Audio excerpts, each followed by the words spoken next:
सलीम साहब, आप क्या समझते हैं जो इंडस्ट्रीज़ आप देख रहे हैं उसमें पाकिस्तान की बेहतरी के चांसेस हैं? मज़ीद किसी सेक्टर्स में आगे बढ़ सकता है पाकिस्तान? देखिए, अभी जो बातें हुई हैं मैं इससे बिल्कुल मुत्तफ़िक़ हूँ कि हमारे यहाँ जो अभी नॉन कन्वेंशनल एक्सपोर्ट्स हैं उसके ऊपर भी हमें फोकस करना होगा। मैं ये नहीं कहता कुछ अभी एक सिनेरियो ऐसा क्रिएट हुआ है कि ऐसा लग रहा है कि हमें इनसे फोकस शिफ्ट करके हमें उस तरफ जाना होगा। इन एक्सपोर्ट्स पे तो हमें रहना ही होगा क्योंकि टेक्सटाइल इंडस्ट्री इसकी अपनी एक बड़ी इंपॉर्टेंस है। एक टेक्सटाइल इंडस्ट्री 10-10 हज़ार एम्प्लॉइज़ को एम्प्लॉय कर रही होती है, तो ये आपकी एम्प्लॉयमेंट के अंदर आपकी जो मुल्क की मैशत है इसके अंदर एक अपना बहरहाल एक रोल प्ले कर रही होती है। और चाइना आज आर्टिफिशियल इंटेलिजेंस पे चला गया, लेकिन आज भी वो टेक्सटाइल भी एक्सपोर्ट कर रहा है, वो लेदर की प्रोडक्ट्स भी एक्सपोर्ट कर रहा है। तो हमें इन चीज़ों को तो जितनी हम सहूलियात दे रहे हैं उससे बढ़ के हमें मज़ीद सहूलियात देनी होगी ताकि ये भी अपना एक इकॉनमी में रोल प्ले करती रहें।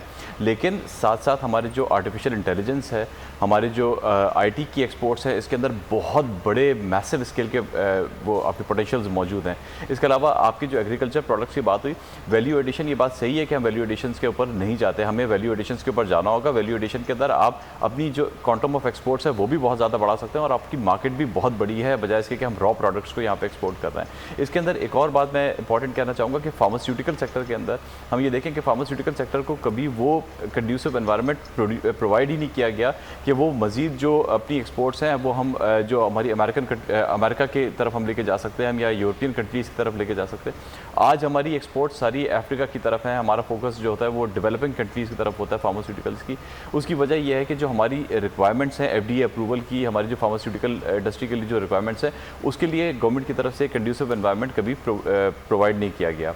जो फार्मास्यूटिकल अताउर रहमान साहब से इस हवाले से बात कर लेते हैं। अताउर रहमान साहब, जैसा कि सलीम साहब कह रहे हैं कि वो इन्वायरमेंट फराहम नहीं किया गया हुकूमत की जानिब जी, हिंदुस्तान में ये देखिए कि 1970 के ड्रग्स और पैटेंट्स एक्ट के तहत उन्होंने तकरीबन 25 साल तक ये लीगलाइज कर दिया कि आप बैनुल अक़वामी पैटेंट्स कॉपी करें और आप यहाँ पे प्रोड्यूस करें। यानी कि मिड 1990s तक 1970 से इंडियन जो फार्मास्यूटिकल इंडस्ट्री थी वो गैर मुल्की पैटेंट्स, वो अरबों डॉलर पे इन्वेस्ट करके और नई चीज़ें पैटेंट कर रहे थे और इंडिया कॉपी करके, और फिर उन्होंने बड़ी बड़ी इंडस्ट्रीज़ उस ज़माने में डेवलप करी और भिजवा दी। मैं नहीं कहता कि हमें वो करना चाहिए, वो तो बेईमानी थी, लेकिन यकीनन फार्मास्यूटिकल इंडस्ट्री में बहुत अपॉर्चुनिटीज़ हैं, चाहे वो बायोसिमिलर्स हैं, चाहे वो एंजाइम्स हैं, चाहे वो ये वायरसेस का आपने देखा वैक्सीन प्रोडक्शन, दुनिया की सबसे बड़ी जो वैक्सीन प्रोडक्शन प्लांट है इस वक्त वो इंडिया में है, सीरम इंस्टीट्यूट जो है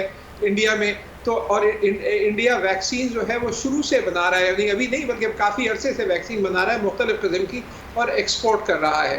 तो आपको अपनी सिमत, जैसे मैंने कहा, वो हर फील्ड में, एग्रीकल्चर का बिल्कुल बात, ज़राअत की बिल्कुल सही बात करी, उसमें भी हमें हाई वैल्यू एडेड एग्रीकल्चर की तरफ जाना चाहिए, फिनिश प्रोडक्ट्स की तरफ जाना चाहिए जिसमें वैल्यू एडिशन हो। टेक्सटाइल्स की भी बिल्कुल सही बात करी, टेक्सटाइल बहुत अहम शोबा है, लेकिन हमें हाई वैल्यू एडेड टेक्सटाइल्स की तरफ जाना चाहिए जिसमें मैक्सिमम रिटर्न हो। हम लो वैल्यू एडेड टेक्सटाइल्स के अंदर फंसे हुए हैं और उसी की वजह से हमारी एक्सपोर्ट्स कम है।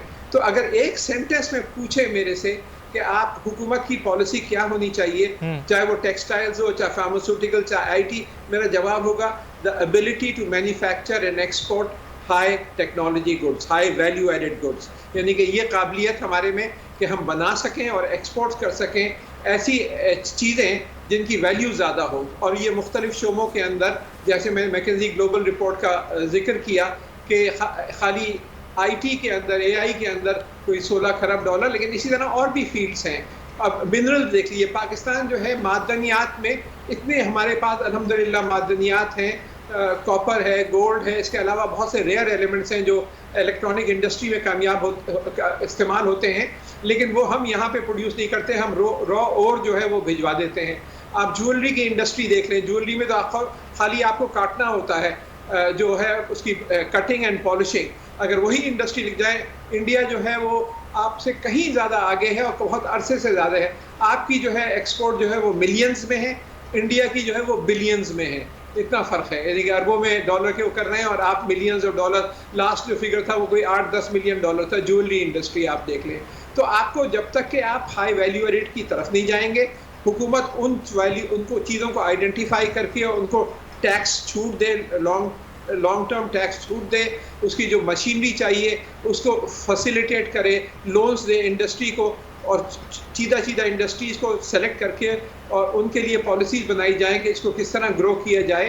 तो अल्हम्दुलिल्लाह हमारे पास जो सबसे बड़ी दौलत है वो हमारी अफरादी क़ुव्वत है। कोई आपके 67% आबादी 30 साल से कम उम्र की है। ये एक 30 साल का आपके पास विंडो है, खिड़की है, इसमें अगर आपने इनमें इन्वेस्ट कर दिया, तालीम में, साइंस में, टेक्नोलॉजी में और जिद्दत तराजी में, और उनको इन चीज़ों की तरफ जिसका जिक्र आज के टेलीविज़न प्रोग्राम में हो रहा है ले गए, तो पाकिस्तान जो है वो कोरिया से आगे बढ़ सकता है। लेकिन उसके लिए हमें डायरेक्शन बदलने पड़ेंगे। बिजनेस एज यूजुअल से काम बिल्कुल नहीं चलेगा, क्योंकि जैसे मैंने कहा आज की दुनिया इल्म पर मबनी मईशत के ऊपर डिपेंड करती है। एक नॉलेज इकोनॉमी की तरफ आपको जाना पड़ेगा, जब ही पाकिस्तान इस भंवर से निकल सकेगा जिसमें हम फंसे हुए हैं। ठीक है। अच्छा अमीर, आप क्या समझते हैं, कई इकनॉमिस्ट जो हैं वो ये कहते हैं कि पाकिस्तान की मईशत बहाली की तरफ ज़रूर जाएगी, लेकिन इसमें वक्त ज़्यादा लगेगा क्योंकि पाकिस्तान जो है वो IMF से कर्जा जो है वो ले रहा है, जिसकी वजह से उससे मुश्किलात का सामना करना पड़ सकता है। देखिए, जैसे मैं, अगर आप इजाज़त दें, मैं पहले वैक्सीन की बात अगर कर दूं, जिस तरह डॉक्टर साहब ने बताया कि इंडिया जो है वो एक अरसे से वैक्सीन बना रहा है। मैं अगेन प्राइम मिनिस्टर जो बार बार हमें लेक्चर देते हैं कि जी फलाने मुल्क की गाय इतना दूध दे रही है और फलाने मुल्क में इतना गोश्त पैदा हो रहा है। पाकिस्तान में एक डिजीज है जानवरों में, उसे कहते हैं FMD, foot and mouth disease.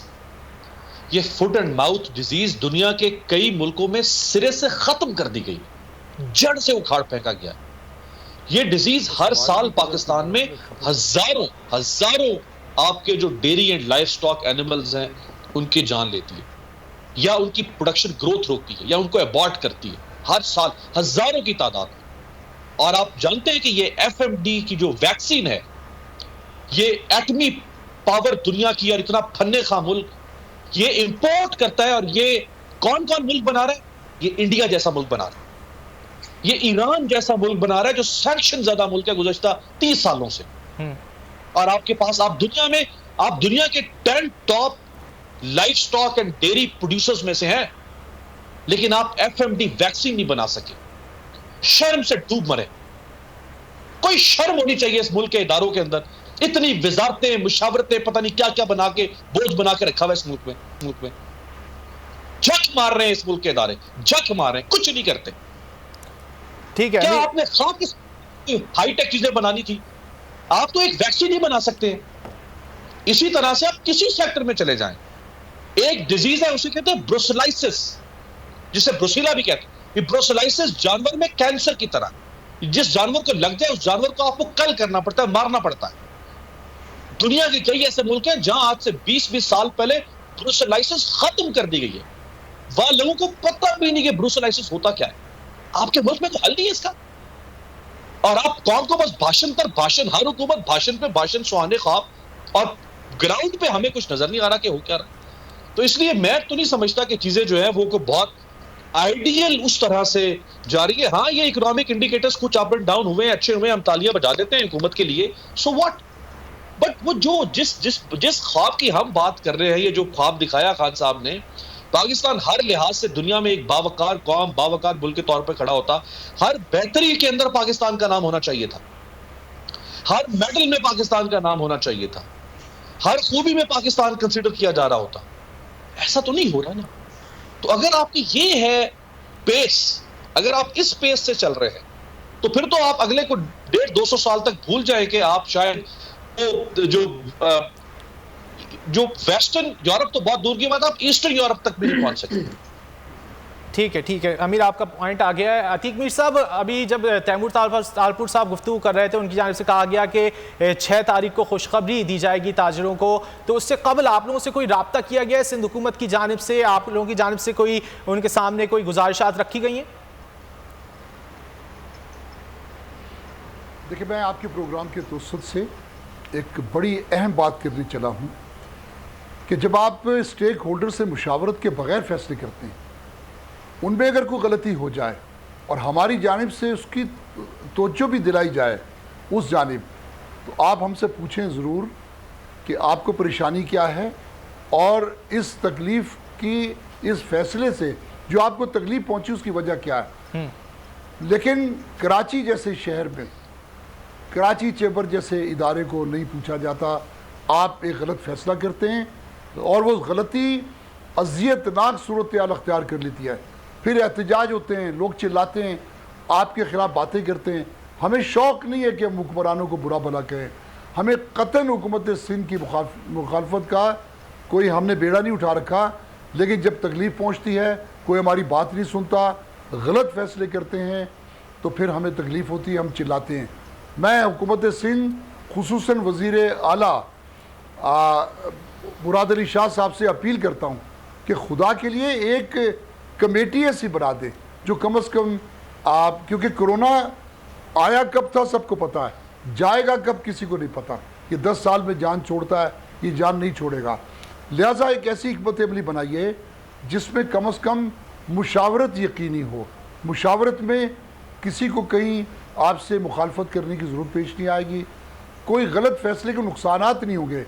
अब हम किससे तकाजा करें कि हमारा मजदूर बैठा है, हमारे लोग बेरोज़गार बैठे हैं।